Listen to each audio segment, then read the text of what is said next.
Teve um rapaz que, o rapaz foi numa cruzada evangelística da Kathryn Kuhlman. Kathryn Kuhlman foi uma mulher muito usada por Deus nos Estados Unidos. Se formavam filas de macas, né, que traziam centenas de macas para ela orar pelas pessoas, e muitas curas, e pessoas cegas foram curadas, e muitas pessoas foram curadas. E este rapaz estava lá na reunião, ela foi fazer uma cruzada perto da cidade dele, e ele falou, bom, eu vou lá, eu quero assistir pessoalmente. E ele foi lá na cruzada da Kathryn Kuhlman, e ele viu testemunhos maravilhosos, gente subindo no palco e falando, olha, Deus me curou disto, gente largando muleta e andando. Ele ficou maravilhado, e ele viu um homem, e o homem chegou lá no palco e falou, olha, eu estava com câncer, em estado terminal, mas eu senti agora no meu corpo que eu fui curado, e começou a pular lá em cima, curado, e eu sou médico, e falou o nome dele, as coisas dele, e esse rapaz pegou e anotou o nome do doutor. Falou, fiquei impressionado com a cura dele. Aí então ele passou uns dias, ele ficou impressionado. Aquela semana ele passou de um lado para o outro, que maravilha, como Deus é maravilhoso, como é isto e aquilo. E aí então ele pegou a lista telefônica, ele procurou o nome daquele médico, ele falou, puxa, eu gostaria de marcar uma conversa com ele, perguntar algumas coisas, o que ele sentiu, enfim, eu quero aprender mais sobre isto. E ligou para a casa do médico. E aí uma mulher atendeu, e ele falou, olha, por favor, é a casa do doutor fulano? Ele falou, a mulher ficou em silêncio, falou, sim, porque quem você é? Ele falou, não, daí ele explicou, falou, olha, eu sou uma pessoa assim, eu fui lá falar na cruzada, e eu ouvi o testemunho dele, da cura dele, e eu queria saber, queria ver se eu consigo marcar uma coisa com ele. E ele falou que da outro lado uma voz falou para ele, olha, ele morreu esta semana, e desligou o telefone. E o rapaz falou, o meu mundo acabou. Eu estava tão empolgado com Deus, estava tão animado, tão encorajado, um Deus que cura, que faz milagres. Ele falou, a partir daquele dia, eu falei, eu não quero mais saber de Deus. Eu não quero mais saber de Deus. Ele falou, a partir daquele dia, a minha fé desapareceu.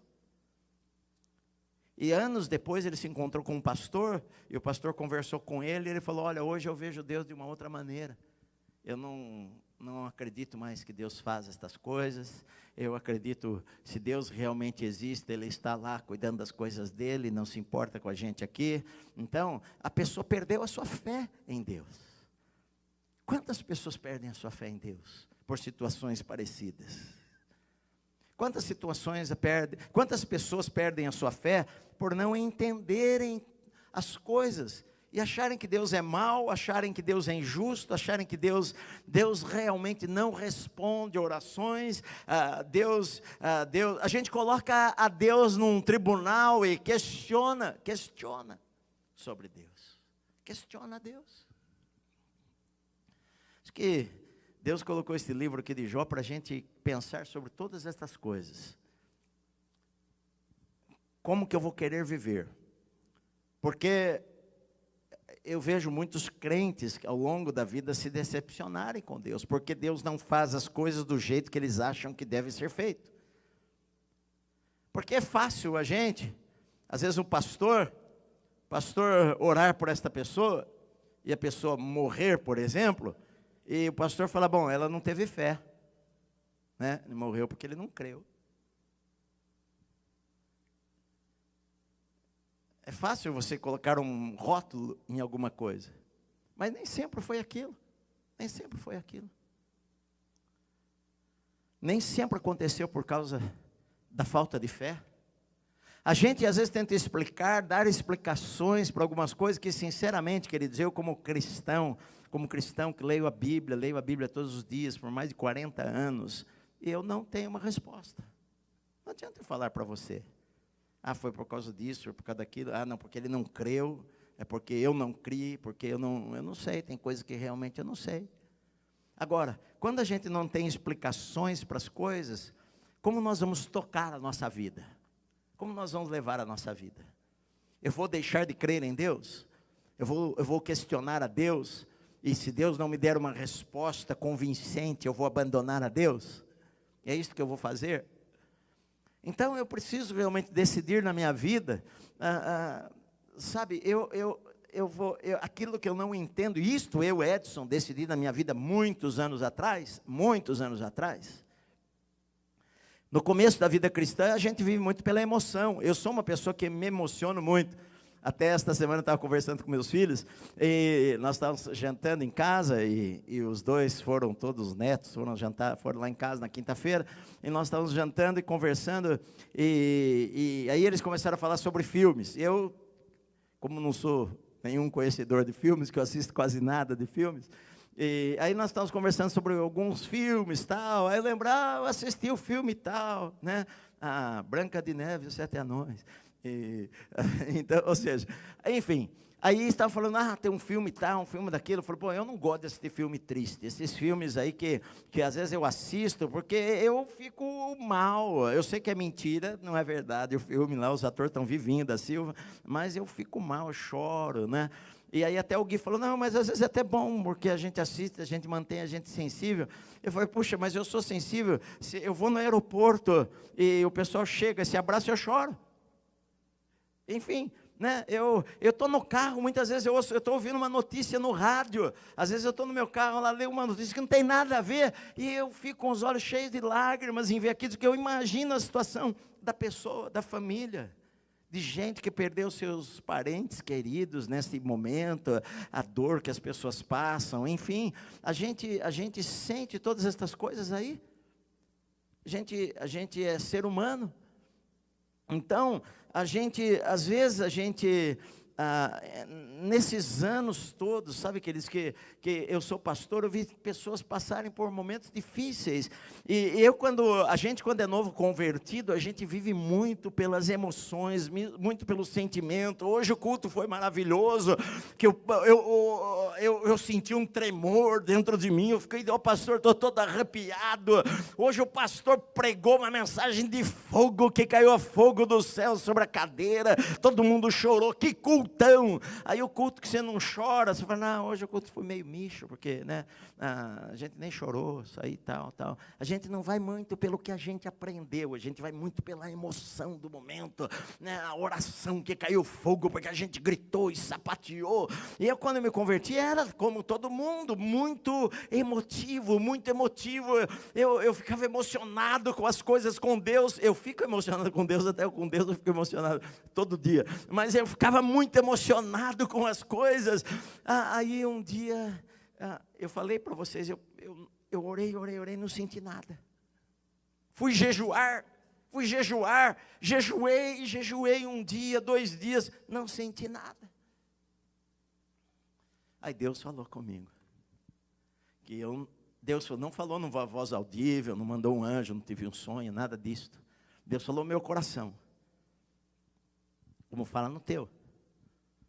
No meu coração veio, o justo vive pela fé. Justo vive pela fé. Um versículo. E eu comecei a pensar sobre aquilo. Como é que eu quero viver? Eu quero viver pelo que eu sinto ou quero viver pela fé? E eu decidi, eu falei, tá bom, Senhor. Eu vou aprender a viver pela fé. Independente do que eu sinta. Se eu não sentir a tua presença, eu vou viver pela fé de que o Senhor está comigo, quer eu sinta, quer não sinta. Porque a tua palavra diz que o Senhor está comigo, eu vou crer que o Senhor está comigo, embora eu possa não sentir nada. Eu decidi isso há 38 anos atrás. Eu vou viver pela fé. Eu vou viver pelo que a tua palavra diz. É o que Jesus falou para o diabo, não só de pão viverá o homem, mas de toda a palavra que sai da boca de Deus. Eu vou fazer esta escolha, eu vou viver pelo que está escrito na tua palavra, quer eu sinta, quer não sinta, quer a circunstância fale A, B ou C, quer o mundo fale A, B ou C, quer as minhas emoções apontem para cá, para lá ou para lá. Senhor, eu vou viver pelo que o Senhor disse na tua palavra. Ponto. E eu tive que tomar uma decisão na minha vida. E a partir daquele dia, eu comecei a sentir a Deus sempre. Comecei a sentir a presença de Deus todos os dias na minha vida. Comecei a ler a Bíblia. Eu vou ler a Bíblia, leio 2 versículos, choro. Eu sou uma pessoa emotiva, digamos. Eu vou ler a Bíblia, choro. Todo dia eu choro lendo a Bíblia. É bom a gente ter emoções. Mas o que eu preciso viver pelo quê? Eu não posso viver só pelas emoções, pelas circunstâncias, pelo que acontece, por se acontecer uma coisa que eu não tenho explicação. Eu tenho que aprender a viver pela palavra de Deus.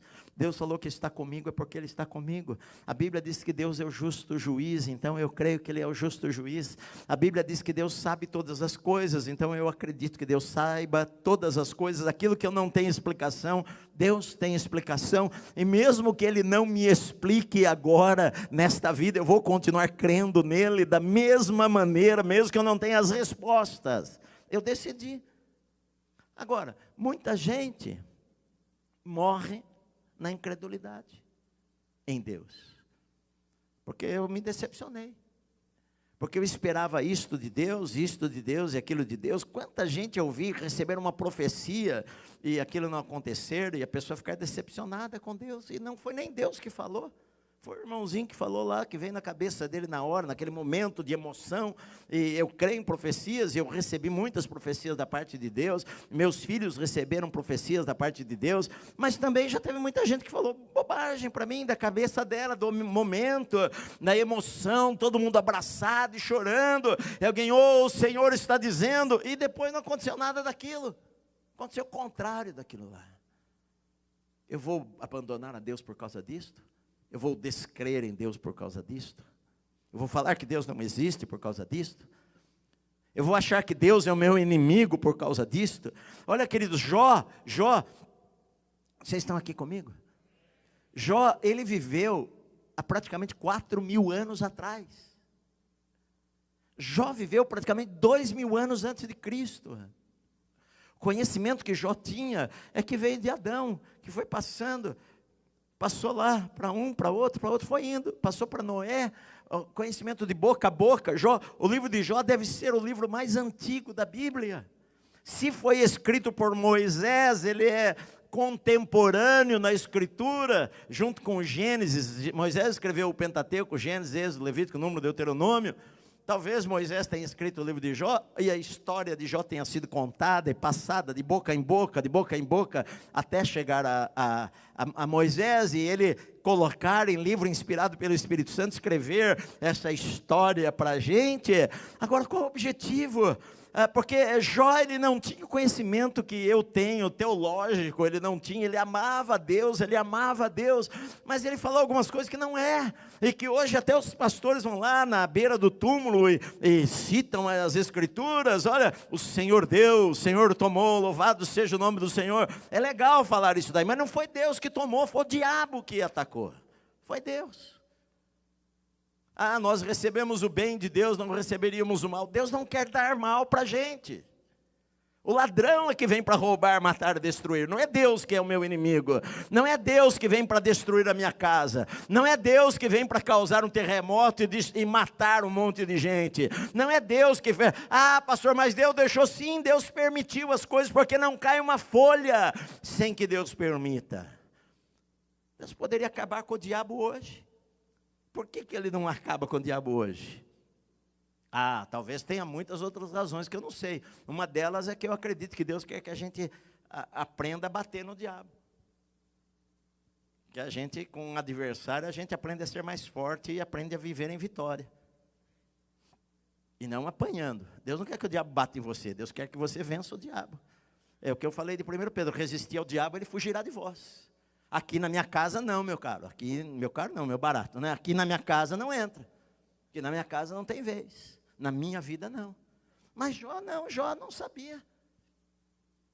Jó não sabia aqui sobre o diabo, a conversa do diabo com Deus, que o diabo falou para Deus, ele serve ao Senhor, também. Deus foi lá e falou para o diabo: você viu meu servo Jó? Como ele me serve? Você viu? Olha lá, olha lá. Ele falou: mas também qualquer um te serviria. O Senhor cercou ele de bens, é abençoado. Qualquer um serviria ao Senhor desta maneira. Ele estava dizendo para Deus: olha, as pessoas só servem ao Senhor porque o Senhor abençoa a vida delas. Deixa de abençoar a vida delas para ver se elas vão te servir. Deixa de derramar bênção. Por que a gente vem para a igreja? A gente só vem para ser abençoado? Ou a gente vem porque a gente ama a Deus? A gente só quer ser abençoado. E se Deus não nos abençoar?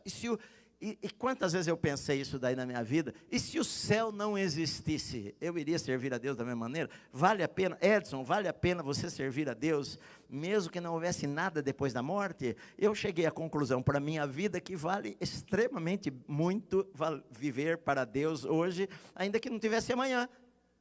Porque viver para Deus é a melhor coisa que acontece na vida da gente, a melhor experiência. Você ter a presença de Deus dentro de você ultrapassa qualquer explicação, qualquer emoção, qualquer sentimento que esta vida poderia nos dar, não se compara à presença de Deus dentro da gente. Mas eu serviria a Deus mesmo assim? Vocês estão aqui comigo, queridos? Agora, Jó sempre tem uma palavra de esperança, porque aqui em seguida está só para eu terminar, está o versículo mais conhecido do livro de Jó, que todo mundo cita, que Jó não tinha o entendimento que nós temos. Ele fala no versículo 23, olha só: quem me dera fossem agora escritas as minhas palavras, quem me dera fossem gravadas em livro, que com pena de ferro e com chumbo, para sempre fossem esculpidas na rocha. Olha só o que ele diz: quem me dera isso daí. Na verdade, a Bíblia diz que Deus satisfaz os desejos do nosso coração, não é verdade, queridos? Ele não imaginava que 4.000 anos depois, eu e você iríamos estar aqui semanas e semanas e semanas e semanas, lendo o livro que ele desejou ali, naquele momento. Porque Deus realiza desejos do coração do justo. Para quem me dera que as minhas palavras fossem escritas na rocha, quem me dera que com pena de ferro e com chumbo para sempre fossem esculpidas na rocha, porque eu sei que o meu Redentor vive e por fim ele se levantará sobre a terra. Depois, revestido este meu corpo da minha pele e minha carne, eu verei a Deus, eu vê-lo-ei por mim mesmo, os meus olhos o verão e não outros, de saudade me desfalece o coração dentro de mim. Olha, quando a gente lê esse texto, eu e você temos uma perspectiva diferente da que Jó tinha. Jó não sabia sobre Jesus como nós sabemos, mas ele sabia de um Redentor. A palavra aqui, Goel, no hebraico, era o resgatador da família. Por exemplo, se você perdesse uma propriedade num negócio, se perdesse um bem, algum parente teu mais próximo ficaria responsável de adquirir aquele bem de novo para você. Por exemplo, que nem no livro de Esther, Boaz. Esther, ela perdeu o seu marido, o marido dela morreu, Noemi ficou com Esther sozinha, e elas voltaram para Belém, para Israel, e aí elas foram procurar um resgatador, algum parente mais perto, mais próximo, que pudesse cuidar de Ruth, né? Pudesse cuidar dela. Ruth ficou viúva, então nós precisamos de um resgatador, de um redentor. Então o Goel, o resgatador, o parente mais próximo do marido dela era Boaz. Então chegaram lá para Boaz e falaram: olha, Boaz, você é o resgatador, você é aquele que pode cuidar de Ruth, você pode casar-se com ela e não deixá-la sozinha, essa é tua obrigação, você é o resgatador. Então Boaz falou: não, tudo bem, eu faço isso daí, eu caso com ela, eu vou dar segurança para ela e cuidar dela. O resgatador era isso que estava na cabeça de Jó. O que estava na cabeça de Jó era o seguinte: eu sei que mesmo depois de eu morrer, alguém vai aparecer para me defender diante de Deus. Eu sei que mesmo depois que eu morrer, alguém vai aparecer para resgatar a minha honra, para resgatar aquilo que eu perdi, para pegar de volta as coisas que foram embora, Porque ele falou, eu tenho algum resgatador em alguma parte, eu sei que o meu resgatador está vivo, e por fim ele vai se levantar sobre a terra. E agora, olha só, impressionante, as pessoas, os teólogos acham impressionante que naquela época, Jó, ele tem, digamos, um vislumbre da ressurreição, porque ele fala assim, olha, porque depois eu vou ser revestido, olha, depois que eu morrer, eu vou ser revestido no meu corpo novamente da minha pele, na minha carne, eu ainda vou ver a Deus, eu vou ver por mim mesmo, os meus próprios olhos vão ver a Deus, e não os outros, porque eu estou com muita saudade de encontrá-lo, porque meu coração desfalece de saudade de Deus. Sabe que em todas as coisas, naquela guerra emocional que Jó estava vivendo, naquele pouco entendimento que ele tinha, às vezes, não tinha nem escritura para ele ler, não tinha um salmo para ele ler, os seus amigos que estavam ali para consolá-lo só o acusavam, ele não tinha absolutamente ninguém, a esposa dele estava revoltada em algum lugar, ele não conseguia nem falar com ela, porque não aguentava o mau cheiro da boca dele. Os irmãos dele o abandonaram, as crianças zombavam dele, os amigos foram embora e os outros o acusavam, as servas, ele pedia um copo de água, ninguém atendia nada, ele não tinha Deus, era o seu inimigo, mas sempre lá no fundo do coração dele, havia aquela esperança. Ele falou, olha, Deus arrancou a minha esperança, mas lá no fundo do coração dele, ele sabia, olha, um dia eu sei que alguém vai resgatar a minha vida, e eu vou ainda me levantar, e eu vou ver a Deus, não é outro que vai ver, eu vou ver a Deus, porque eu tenho saudade da presença dele. Acho que a gente não pode deixar que as decepções que nós podemos ter sobre Deus na nossa vida nos afaste dele, mas que as decepções que você possa ter na tua vida te aproximem dele, que mesmo que você não entenda as coisas, você creia. Eu decidi isso. Eu não tenho resposta para as coisas, eu creio. Eu sei que o meu Redentor, e nós que conhecemos a Jesus, nós sabemos, eu sei que o meu Redentor vive e por fim ele vai se levantar sobre a terra. Eu sei que no final da história tudo vai dar certo.